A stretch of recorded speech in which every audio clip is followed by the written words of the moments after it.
Now it is my pleasure to introduce Elise Sjogren Lee. A native of Richmond, Virginia, Elise Sjogren Lee volunteered for a year in Jordan after high school. Then she majored in English and participated in both the Honors and President's Leadership Program at Christopher Newport. Thanks to a $1,000 honors summer research stipend before her senior year, she was able to travel to Palestine and later wrote her English capstone seminar paper on Palestinian literature. Since graduating in 2011, she taught elementary school for 5 years in Jerusalem and was voted Teacher of the Year. She also studied Arabic intensively for a year in Jordan, taught English to Syrian refugee children in Lebanon, and conducted workshops for her colleagues in Arabic.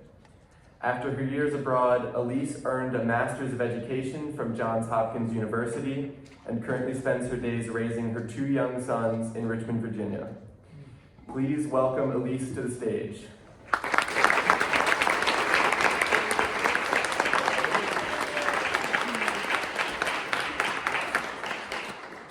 Thank you all. It is such a joy to be here with you in a place I have known well and loved deeply. I well remember being exactly where you are, listening to many honors and PLP speakers. What I don't remember is a single thing any one of them said. So, I'm not going to leave you with a cliche takeaway tonight. I'm going to leave it up to you to listen carefully, to pay attention, and to find out what from my journey speaks to your own. So let's jump in. Alex, you did a great presentation, introduction, by the way. Told half of it for me. Let's jump in. Oh no, Phil.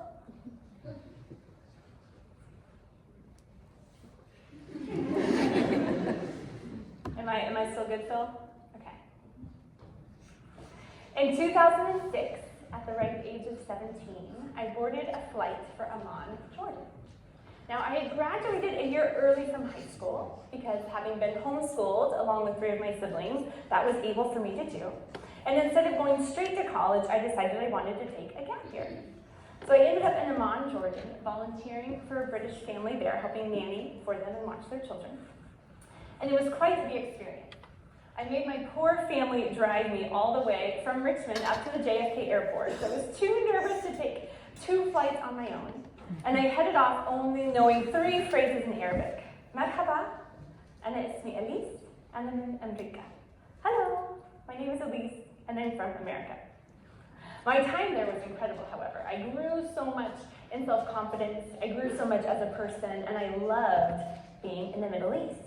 I consider it my baby toe step into the Middle East, because I still lived with a Western family, but out in the community, I was learning from people, and I really wanted to make a local friend.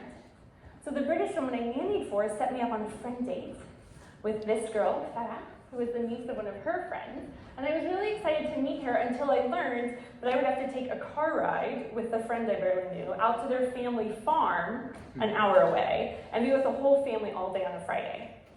I was so nervous, but it paid off because Farah and I became very dear friends, and we're actually still dear friends to this day. So my time in Jordan was wonderful. I actually really loved it and probably wouldn't have come back, except I had already been accepted to a wonderful institution called Christopher Newport University. So I returned and began my freshman year in 2007. It's funny, I remember that one of the reasons I wanted to take that gap year was so that I wouldn't be younger than everyone else starting college. I wanted to fit in better than that. How well do you think I fit in at setting sail orientation when everyone was talking about their beach weeks and their proms, and I had just spent a year in the Middle East? Not that well. I also am pretty sure no one else in Northwest had a dorm room decorated with pictures of Petra and Wadi Rum and other sites of Jordan. It was still a great year despite that, and my entire time at CNU was actually wonderful. My number 1 tip for all of you is to get to know your professors. One thing I loved about CNU was the smaller class sizes and the ability to get to know these amazing individuals who are caring so well and leading so well for you. In fact, I'm still in contact with many of the professors that I met during my time here. During those first 3 years at CNU, I had some really amazing opportunities. I was selected to study abroad in Oxford the summer after that freshman year with Dr. Kidd and Dr. Underwood. And I remember I wrote my paper from that program on education in the Middle East. So it was clearly a through fare for my educational experience. I also got to spend a semester in Prague with Dr. Reddick, who's here tonight. And we had a wonderful time exploring so many parts of Europe. I remember my delight in our world only grew, and I really grew in open-mindedness as well. During our fall break of that semester, I returned to Jordan because I wanted to see my friends and get back in the culture. And I met an American woman who began her education career in the Middle East, teaching language arts at a school. So that kind of piqued my interest. I then remember sitting in my little dorm room in Prague, pouring through the classes for the spring semester because it was time to register, and really feeling confused about, do I want to major in history or do I want to major in English? I looked at the options, and the history options that semester were about China or ancient Rome. I remember this very clearly. And I thought, well, I'm not actually super interested in either of those, so I decided on English, a funny way to make a decision that actually far impacted the rest of my career. I highly recommend studying abroad as well, by the way. If you're interested, I would say do it. Returning to campus, I was very, very excited to hear Arabic in one of the academic buildings one day. And I learned that we had some Lebanese exchange students join us that semester for the first time. So I really enjoyed the opportunity to befriend them, and along with the Tunisian Arabic professor that year, we started the first Arabic club. I am not sure if it is still around, but that first year it mainly consisted of offering Arabic food and free henna to students on campus. It was great. Before my senior year, I felt like I needed to get back in the Middle East, however. And so I tried to find opportunities to return to Jordan. Nothing was panning out. But a friend there told me that I should really look into this program in Palestine called the Palestine Summer Encounter. I looked into it. It looked great. You lived with a host family, you volunteered, you studied Arabic, and you learned about the conflict from the Palestinian perspective. So I thought, let's do it. Dr. Kidd and Dr. Paul graciously helped me apply for an honors travel stipend, which defrayed the cost, and off I went to the West Bank. I remember entering Bethlehem for the first time, telling myself, you're probably not going to like it at first, and that's totally normal. Give yourself a couple days to get used to your surroundings, and I'm sure it will be great. I was totally wrong. I loved it. Day number 1, I loved it. My host family lived in a refugee camp in Bethlehem, and I was just amazed. Like walking in, I immediately felt at home. That doesn't mean, however, that I wasn't nervous. The first afternoon where I had to walk by myself from my host family's home to the office where our program was being held, I remember being scared out of my mind. And I kept repeating the mantras, life begins at the end of your comfort zone, and I can do all things through Christ who strengthens me. So off I went, step by step, nervous to the extreme, but it ended up being a wonderful, wonderful experience. I consider that kind of being up into my knees in the Middle East. Not the baby toe of Jordan. I was now further surrounded by the culture, but it was still a pretty Western experience with the other students in my program. I also remember encountering the very spontaneous, shall we say, nature of the culture at that time. My first week in the program, I was told I would be teaching English as my volunteer position. Great. But every single day, I was driven to a different site to teach a different group of students with no instructions, no curriculum, and no real explanation of what I was supposed to be doing. So I really had to kind of roll with it, but it all worked out. Now, during my time in Bethlehem, I learned so much about Palestine, because to be honest, I didn't really know anything before I went. I grew up in a family that vaguely supported the idea of the nation-state of Israel from what we thought were conservative biblical values, but I really had no idea. And during my time in Palestine, I was really quite overcome by what I learned about the effects of the occupation from Israel and the West Bank, by the effects of the separation wall that keeps Palestinians contained, and from just the ongoing effects of the settlements, which I could see from Bethlehem, where I was staying. And I discovered that my kind of newfound interest in trying to work for justice in the world could be perfectly combined with my love for the Middle East in this place. So upon leaving at the end of that 3 months, I decided I don't want to go back to Jordan after I graduate. I want to go to Palestine. In the last couple days I was in Bethlehem, I started to try to look around and visit any schools I could find, because I decided at this point I am really interested in education. Nothing in Bethlehem was really catching my interest, but the very last morning I was there, a friend of a friend connected me with an American family in East Jerusalem. So I took 2 buses on my own to meet them. And as I sat in their living room eating pancakes for breakfast, I remember this very clearly, I told them I really would like to come back after I graduate. I'm interested in teaching. And they point out the window of their apartment and say, see that big concrete building? That's our kid's school. You should teach there. So it caught my interest. It was an American private Christian school for all Palestinian students. And I came back to the States and submitted my application. Now my final year at CNU was incredible, as all of them were. But what really sticks out to my mind was the English senior seminar. Dr. Folletti was my guide for that. And I chose this seminar on trauma. Because I remember the 2 options that year were trauma or masculinity. And neither one held much of an interest for me, I'll be honest, but I picked trauma. And in the end, it proved to me the most incredible course because I realized, oh, I could write about the trauma of exile for Palestinians. So I put so much heart and soul into that paper. Dr. Folletti helped me tremendously, and I even got it published in the cupola in the end, so it was a good accomplishment. Also, during that senior year, I was walking to an honors event to speak to some prospective students when I got the phone call that I had been accepted to teach at Jerusalem School. I was walking through the common dining hall, I remember. I'm not sure if that's still there. Yeah, great. But it was to be kind of like a Peace Corps situation. So they would provide me with housing and all that I needed to be there, but it wasn't paid. So I thought, okay, that's great. I'll do it for a year. I thought, this is a great opportunity to decide if I want to teach or not. Because by then I had gotten a little bit of cold feet of, do I really want to be a teacher? So I thought, this will be great. I'll do a year there and see how I feel. So 3 months after graduation, I boarded a flight for Tel Aviv. This time I was not nervous to take multiple connecting flights by myself, and I knew slightly more than 3 phrases in Arabic. Someone from the school picked me up from the airport and drove me to what was to become my new home. It was an old apartment building that they had turned into dorms for the single female teachers. That day I met some women who have become lifelong friends, and I was really excited for my journey to begin. How naive I was. I thought that in that year, I could learn and decide if I wanted to be a teacher or not. Well, let me tell you, your first year of teaching is going to be very difficult. And if you do your first year of teaching in a cross-cultural setting, with an age group that you had never wanted to work with before, without any student teaching, and without any training at the school, that is a recipe for a difficult year. The school was in the administrative transition that year, and so I clearly remember first day of what was supposed to be teacher training, being shown the door to my new 6th grade classroom. I had asked to teach kindergarten through 2nd grade. And being told, here you go, decorate and set up your curriculum, bye. I was like, okay, let's see how this goes. Well, 6th grade was not my thing. Those pre-pubescent attitudes are very difficult to handle, especially if that's not your forte. But I survived with my motley crew. And at the end of that year, I thought, I am not sure if teaching is for me, but how do you really decide after 1 year? And so I think it might have been my friend telling me that 80% of teachers quit their first year. A statistic I now doubt is true, but it worked for me.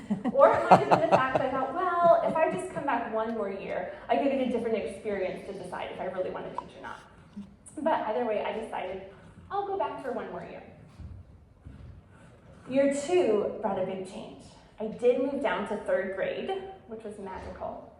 And the school did actually have an administrator that year and offer some great teaching, where I learned all about lesson planning and classroom management and ways to engage the students that felt authentic and really quite fun.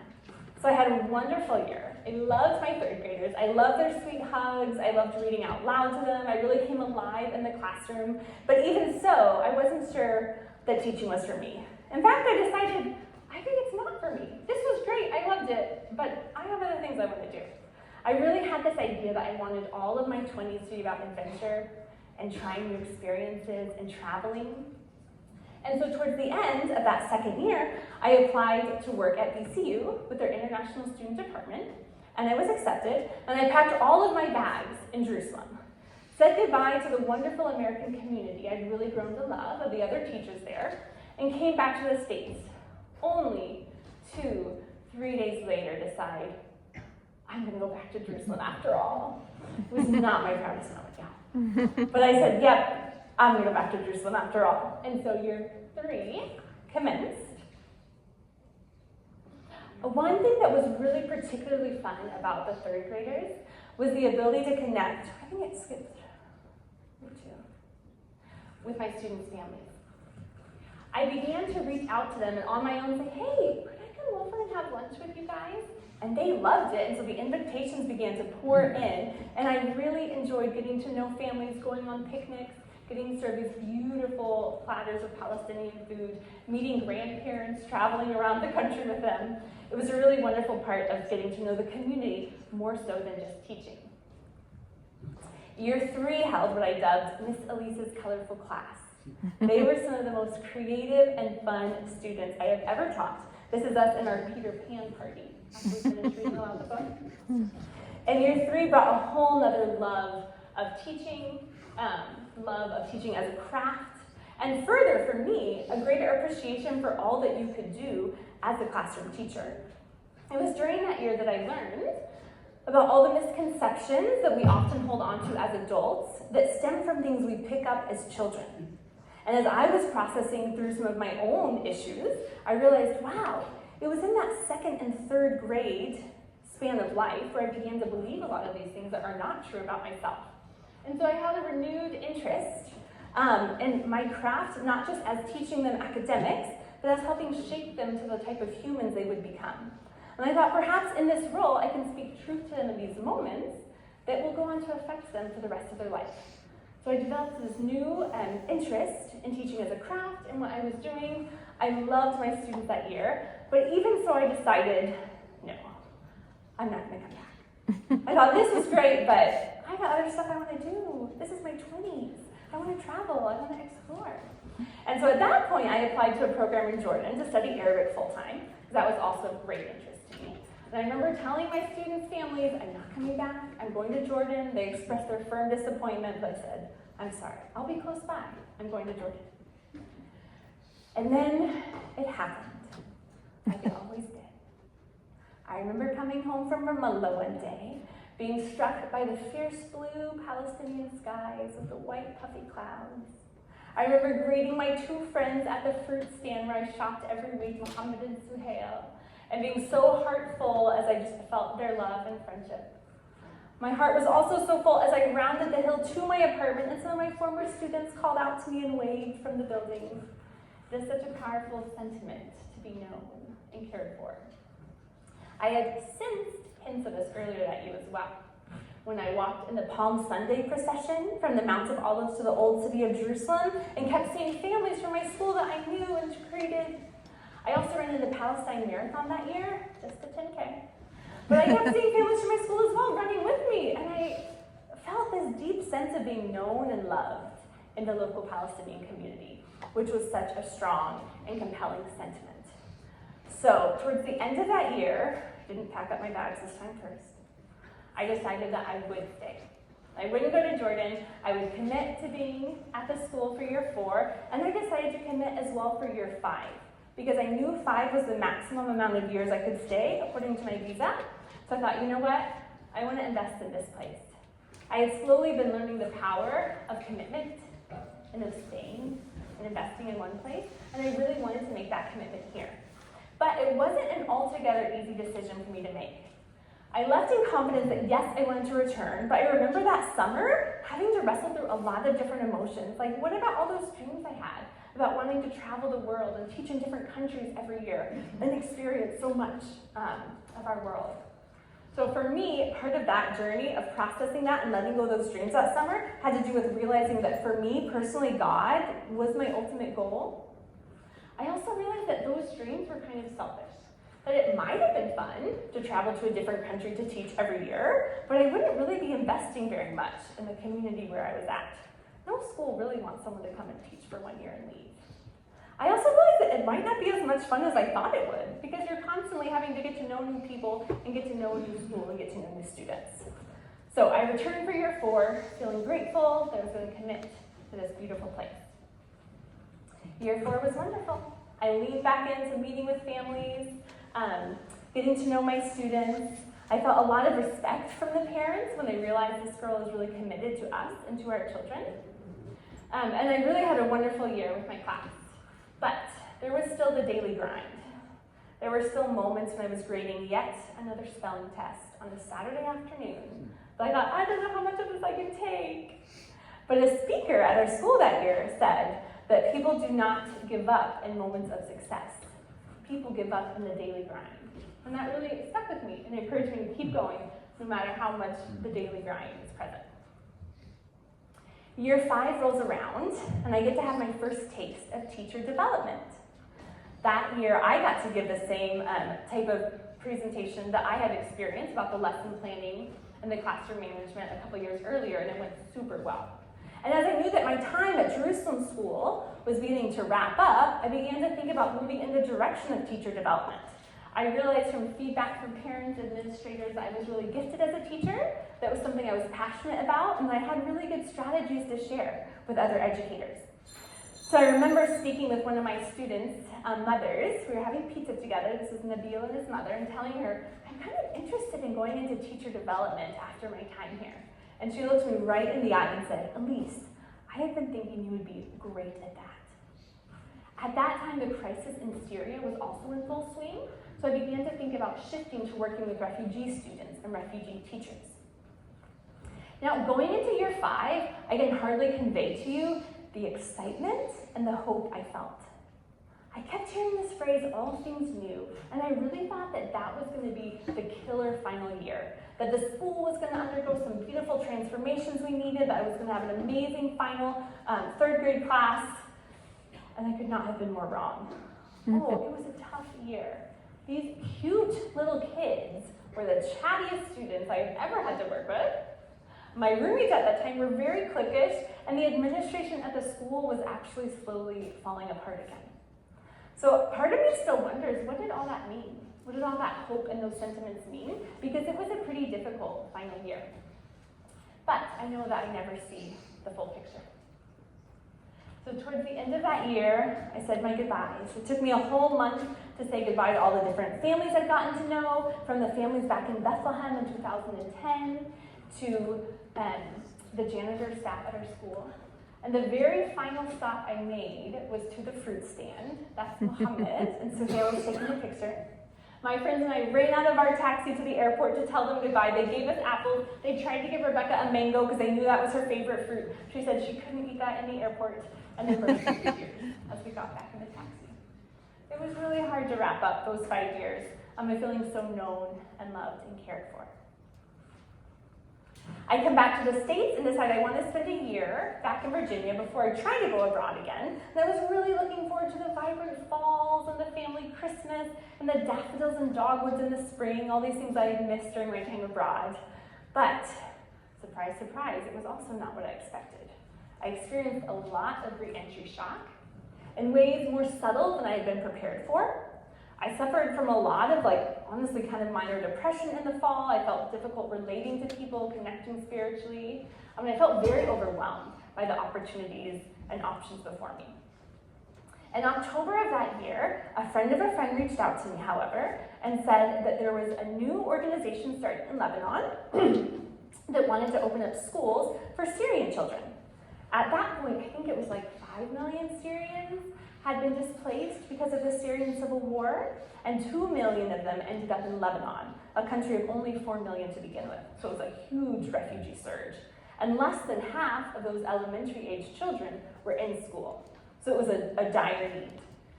This particular NGO was looking for someone to come and help run the teacher development at their schools. So I thought, oh, that sounds perfect. That sounds like just what I'm looking for. But it took me a couple months to fully process and decide, yes, that was the direction I wanted to move in.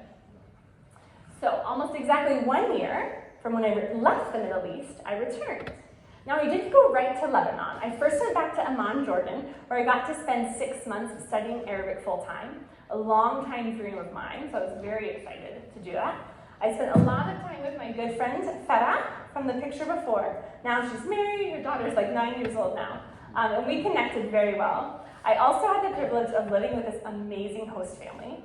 It was a retired Palestinian couple who were very hilarious and sweet. And I spent most of my afternoons drinking tea with them on the porch, loving that retired life. It was great. I studied endlessly, 4+ hours a day, and even then I can't say that I reached quite the level of comprehension I wanted to. Wala sabi كتير. It's so difficult to understand native to native communication, but it definitely sharpens my grammar, and I increased my fluidity in the language, which was important because all of my trainings in Lebanon were going to be in Arabic. So in January of 2018, I boarded the flight from Amman, Jordan to Lebanon. You cross over Syria during that flight, and I remember looking out the window, so interested in this country that honestly hadn't held a whole lot of interest for me before. But now that I knew I'd be working with the Syrian diaspora, I was so intrigued. It has such a rich ancient history, and unfortunately so much of it has been destroyed because of the Syrian civil war. But I land in Beirut, Lebanon, and I head down to the Bekaa Valley, where I was going to be living.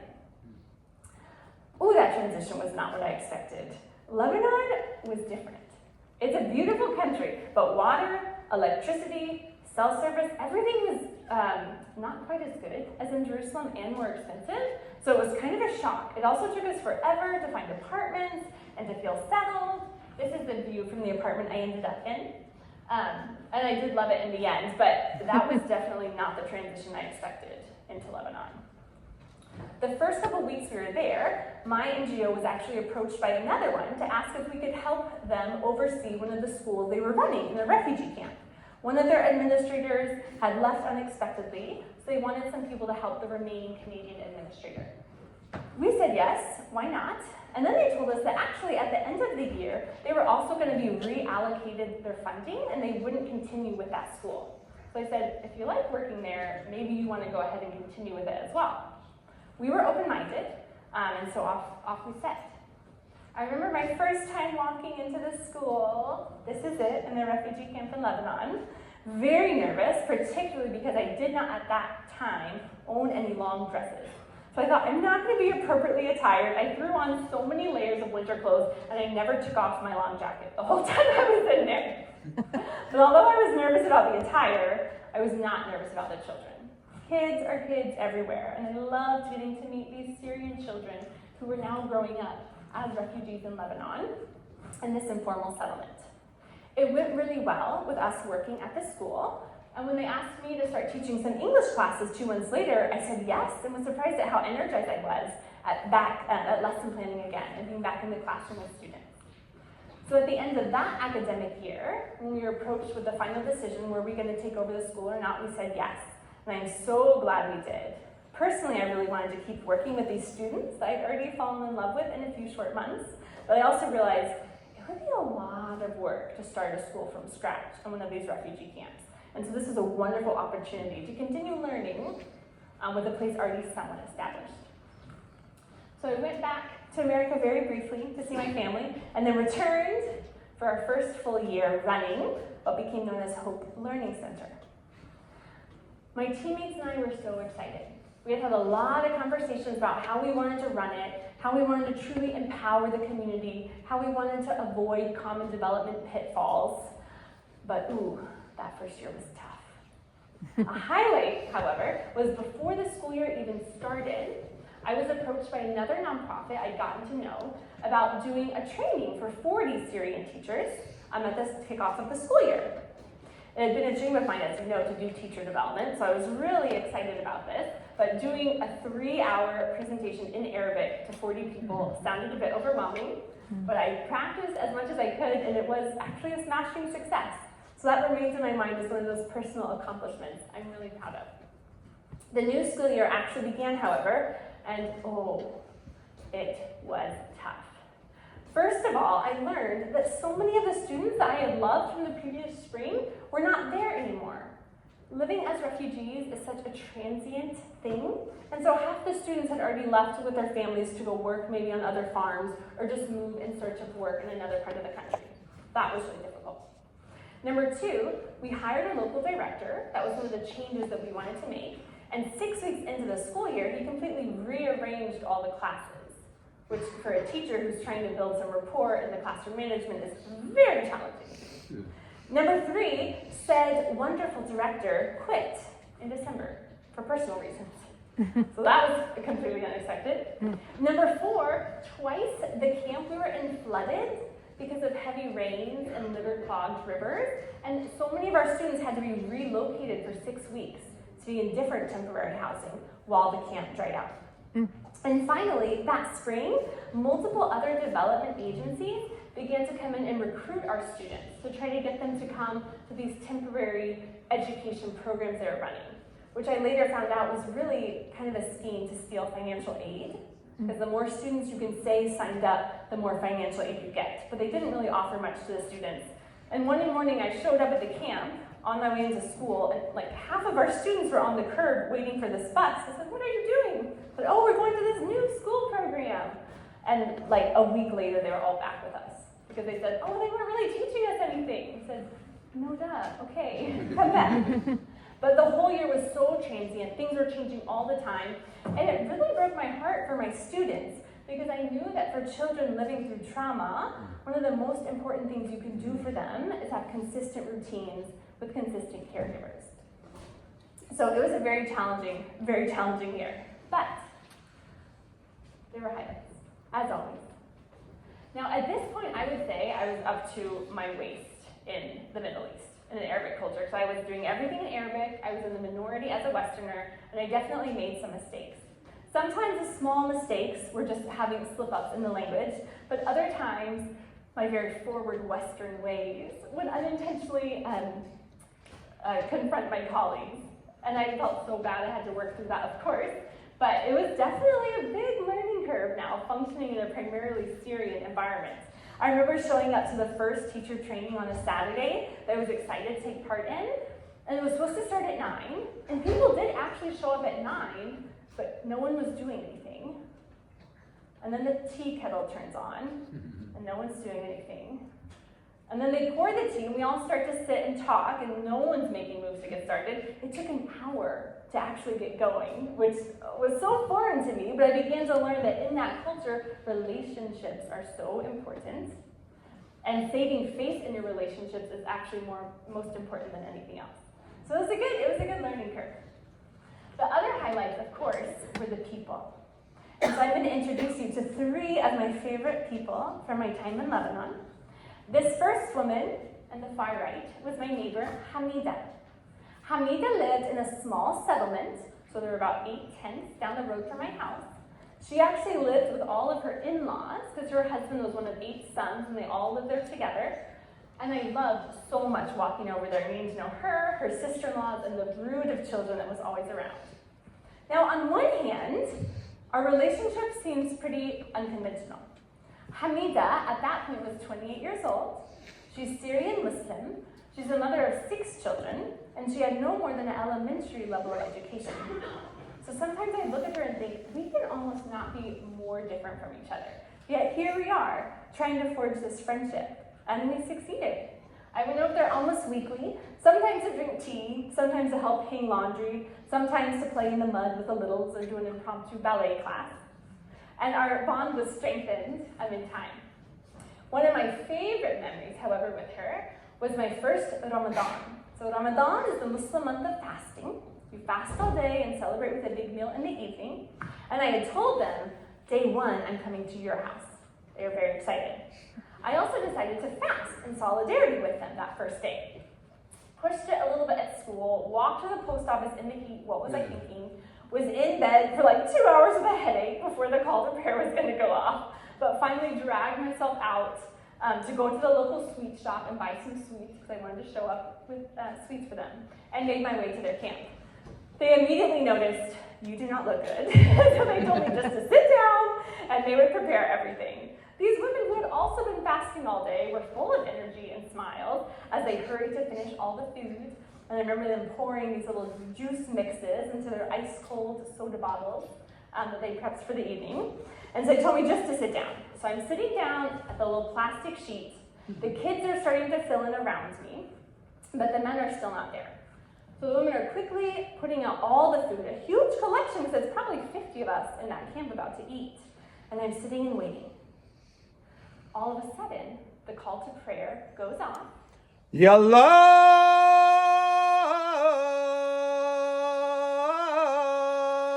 Allahu Akbar.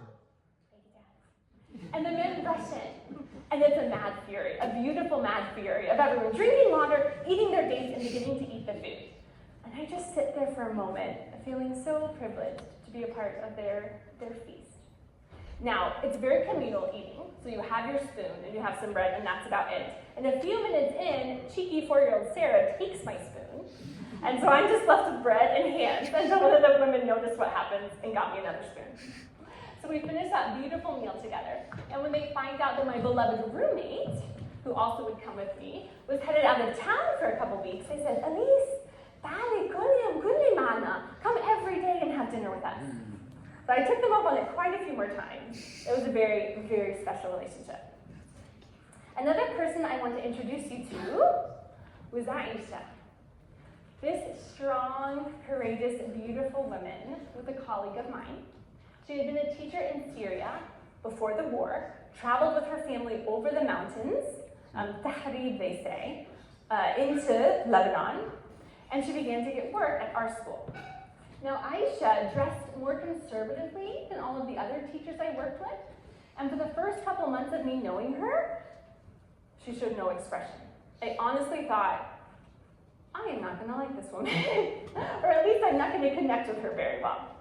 But what a surprise to me when, in the first week of the teacher development, when we were starting year 1, she was the most engaged.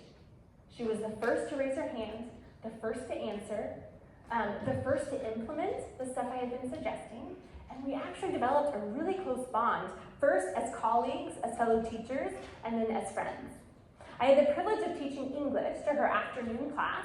There were so many students and so little space that the kids actually came either in the morning or in the afternoon. And Aisha and I developed a type of relationship where I would tell her, Aisha, Dali, Shufi, come look what our students are doing. And she would get excited. And I remember the first day she told me, Elise, Dali, Shufi Talabna, come look at what the kids are doing. And I saw with excitement, they were all working with focus, they were all engaged. It was a beautiful sight. Now, Aisha loves her students like her own, spending her own money to buy them stickers and treats. But she also has 5 beautiful children who are a part of our school. Her middle son, Mohammed Noor, was one of my students in another English class, and he really suffered from the effects of the Syrian war. When he began at our school, he was about 8 years old at the time. He was quite violent. He had trouble getting along with other students, and he had nightmares at home. A year in, however, we already started to notice changes in Mohammed Noor. And by the end of the second year, she told me, he is a different kid, and I am so thankful for what you have brought to the school that's helped bring about his transformation. Now, I actually was messaging with Aisha about a week ago to tell her I was going to speak with honor students and tell her story again. And she told me, you know what, Elise? When the bombs started falling from Israel, she said, I was really afraid for Mohammed Noor. He's now in high school, but she said, I was afraid that he would revert back to some of his old ways and be re-traumatized. She said, Elise, but he's not. I can tell that the healing he experienced at the school has stayed. So I was so encouraged to hear that. I'm really thankful for her continued commitment to those students. Right now, because of the situation in Lebanon, Hope Learning Center is having to do distance learning, you could call it, but these students have no more than maybe a phone that their mom has. So it's a tricky situation right now. But Aisha is still there, fully committed to her students. I'm fully committed to helping her own children, who are now in high school, achieve their academic dreams. Speaking of students, I want to tell you about Amina. She was one of my favorites. Amina came to us a couple weeks into the school year, her family having left Beirut to come to the valley during that time. Amina was 9 years old when she came and had never been in school before. She didn't even know how to hold a pencil. But she quickly proved to be one of my most diligent and dedicated and excited students. Amina was at my school with her brother Ali and her younger sisters Heba and Huda, and I loved the whole family. Amina was actually one of my strongest writers in English. She loved to write, I love you. And her brother Ali was one of my strongest readers. And I was so curious about them, because they're these incredibly well-behaved, respectful, diligent students who had come to us. And I pictured them in this really quaint little tent, probably immaculately clean with a young, sweet mother who loved them. I thought, surely Amina is the oldest child because she's so responsible and such. And I asked her one day if I could come and visit her at home, because I still really enjoyed getting to know my students outside of the classroom. She was very eager to have me come and see her. And so one day, after school, she takes my hand, and we walk out and head towards a building. I was a little bit confused, but here we are. There was a very large, concrete, unfinished building, about a quarter mile from the school, and we climb through a hole in the back of the building to get to the stairs, which are also unfinished, no electricity. We climb up, honestly, one of the grungiest places I have seen, to get to the doorway of their apartment. I say doorway because there was no door. So I slip off my shoes in the doorway, I walk in. There's multiple rooms in this apartment, but none of them are finished. Most of the windows are just a gaping hole. And she leads me to the one room that is actually rainproof and finished. So I sit down with her and her sisters. I pull out a book, because I always love to read to my students when I go to their homes, and her mother walks in. Now her mother looks very young, like I thought. Not surprising, because most women in rural Syria get married around 14 or 15. So I greet her mother, and her mother goes off to make tea. Now I noticed there's, I think, 5 children. I knew she had the brother Ali. So I asked her, trying to make conversation, فَأَنْتُوا أَمِينَ وَعَلِي وَحَبَوْهُ هَاي? She smiled and nodded. So I thought, okay, so they must have 6 kids in their family. Not 2 minutes later, I noticed that in the corner of the room, under that stack of blankets, is a newborn. Oh, okay, so you also have that little kid, so there's 7 of you. Oh, okay. So the mom comes in, she serves me tea, again, trying to make conversation. So you have 4 daughters and 3 sons? She smiles and nods. Not 5 minutes later, another preteen boy walks in, and no one introduces me, so I ask her, who ibn Amnik? Is he your cousin? And then he goes, no, he's my brother. Oh, okay. So they also have an older brother. Amina is not the oldest.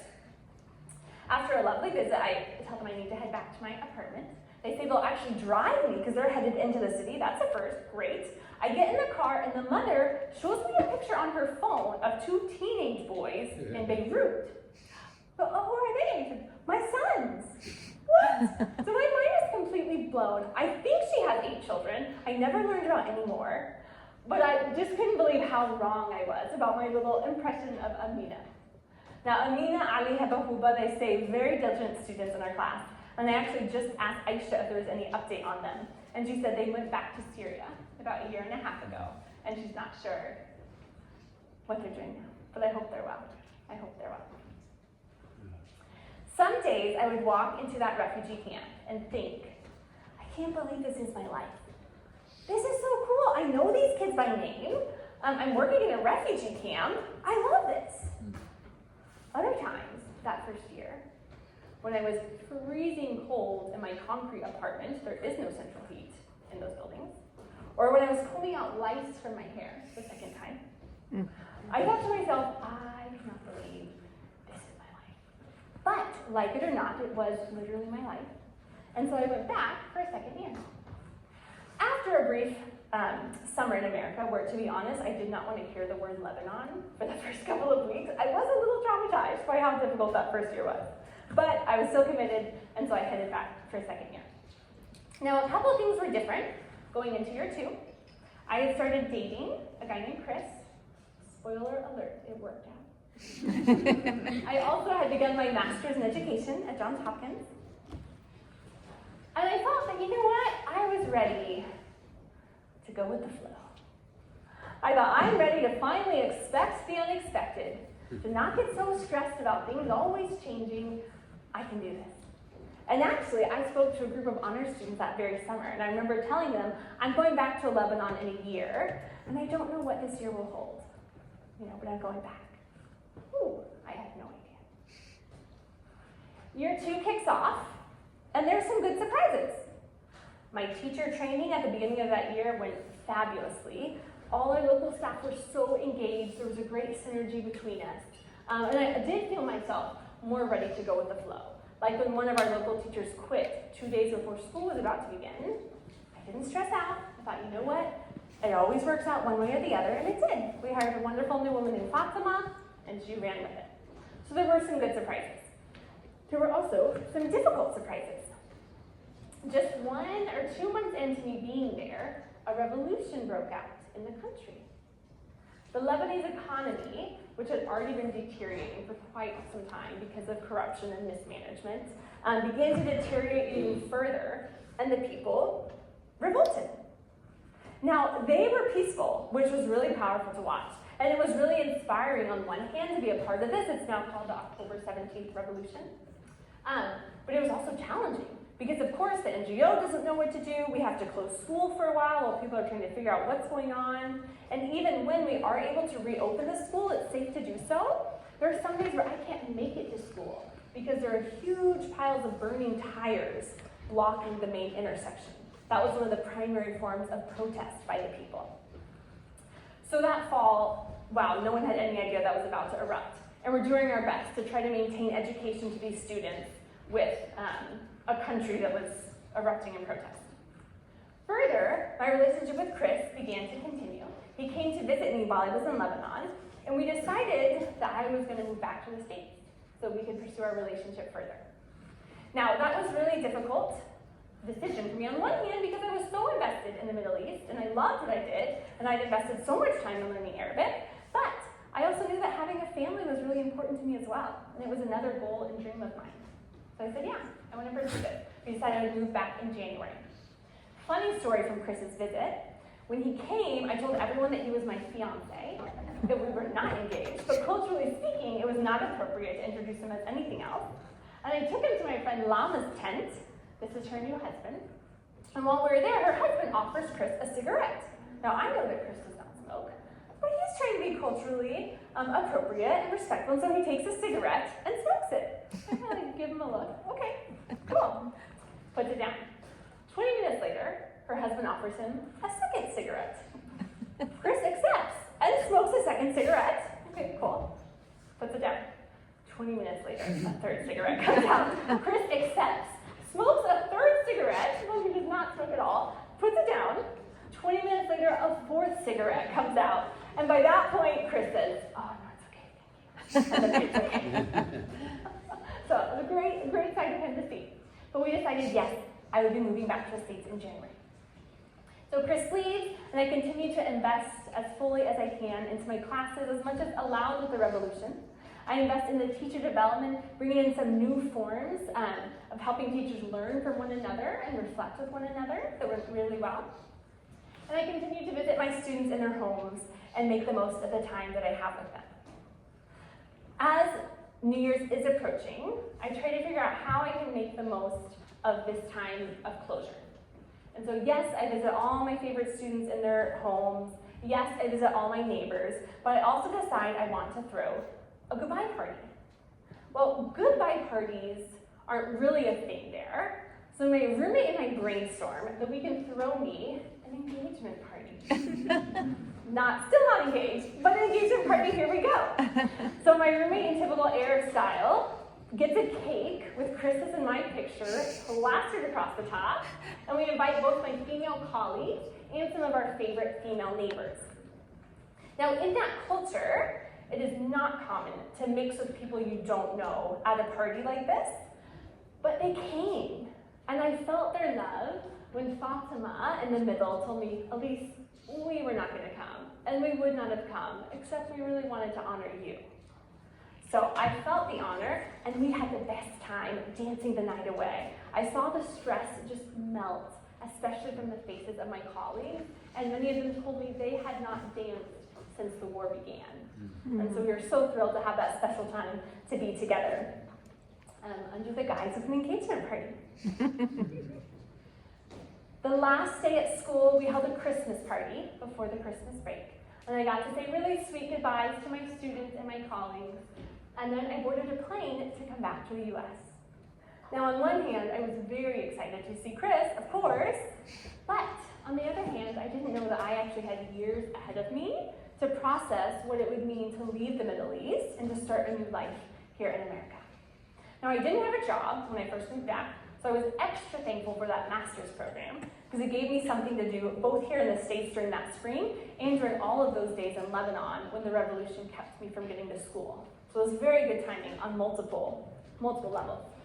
Now, also when I say I moved back in January of 2020, that should evoke some knowing nods, because if the Lebanese revolution was one unexpected of that year, COVID was an entirely other one. Now the rest, as they say, is history. Merry Chris, I did finish my master's. I worked at a prestigious school in DC for a number of years, and now I actually do the holy work of raising our 2 children back in Richmond, where we've resettled after over a decade away. So the final thing that I want to tell you about trying to change the world is that I'm learning it comes in seasons. Some seasons, you're investing 4 hours a day to 40 refugee children in another country, and it's beautiful. Some seasons, you're investing 24 hours a day to 2 tiny humans in your own home, and it's beautiful too.